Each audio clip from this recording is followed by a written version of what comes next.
नमस्कार दोस्तों, आप सभी का अपने YouTube चैनल आशा स्टडी पॉइंट पर स्वागत है। दोस्तों, इस वीडियो में हम लोग चर्चा करने वाले हैं हाल ही में अर्थशास्त्र का नोबेल पुरस्कार दिया जा चुका है 2023 का। तो चलिए इस वीडियो में जानकारी करते हैं अर्थशास्त्र नोबेल पुरस्कार के बारे में। हाल ही में 2023 के अर्थशास्त्र के नोबेल पुरस्कार की घोषणा royal Swedish academy of sciences द्वारा की गई है। अर्थशास्त्र का नोबेल पुरस्कार जो दिया जाता है स्टॉकहोम में दिया जाता है। कौन घोषणा करता है? तो royal Swedish academy of sciences करती है। इस वर्ष यह पुरस्कार जो आपके लिए महत्वपूर्ण बन जाता है, अमेरिकी अर्थशास्त्री क्लाउडिया गोल्डिन को प्रदान किया जाएगा। मैं बार बार ये इसलिए वजह शब्द का प्रयोग कर रहा हूँ, प्रदान किया जाएगा, क्योंकि अक्टूबर में नॉमिनेशन किया गया यानी घोषणा की गई है। 10 दिसंबर को दिया जाएगा, क्योंकि 10 दिसंबर को अल्फ्रेड नोबेल की पुण्यतिथि होती है और इसी दिन इन पुरस्कारों का वितरण किया जाता है।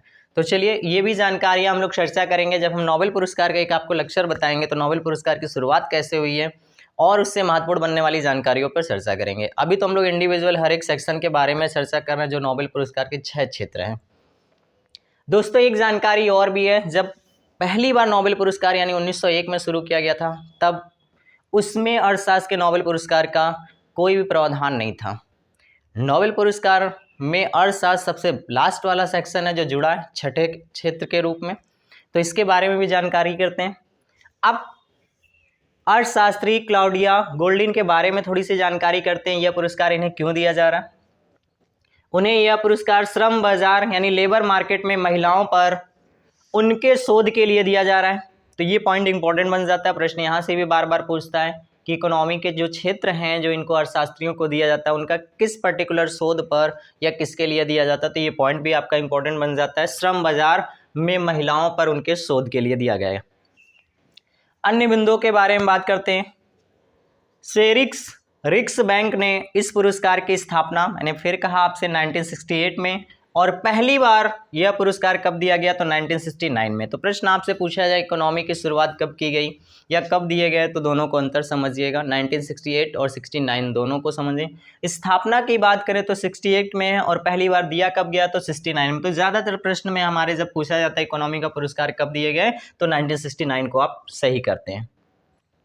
जानकारी कर लेते हैं, 1969 में पहली बार जब ये शुरू किया गया तो किसे यह पुरस्कार दिया गया था? तो संयुक्त रूप से 2 लोगों को दिया गया था, रेगर फ्रिक्स और जॉन टिनबर्गन थे। अब दोस्तों बात कर लेते हैं थोड़ा सा और इसके बारे में। कहा जाता है सेंट्रल बैंक ऑफ स्वीडिश कि जब 300 वर्ष यानी स्थापना के 300 वर्ष कंप्लीट हुए तब इस पुरस्कार की शुरुआत की गई। यही बात इसमें लिखी गई है, तो इस जानकारी को भी आप अपने तक रखें क्योंकि हो सकता है इससे भी प्रश्न आपको देखने को मिल जाए। आइए अब चर्चा कर लेते हैं अर्थशास्त्र नोबेल पुरस्कार विजेता भारतीय कौन रहे। तो अब तक हम बात करें तो भारत के 2 व्यक्ति हैं जो अर्थशास्त्र के विजेता रहे हैं। पहले व्यक्ति हमारे अमर्त्य सेन हैं, 1998 में इन्हें दिया गया था। अब दोस्तों बात कर लेते हैं नेक्स्ट, जो हमारे दूसरे व्यक्ति हैं अभिजीत बनर्जी, जिन्हें 2019 में दिया गया था। तो ये है जानकारी अर्थशास्त्र नोबेल पुरस्कार की। फिर मिलते हैं नेक्स्ट वीडियो में। Thank you.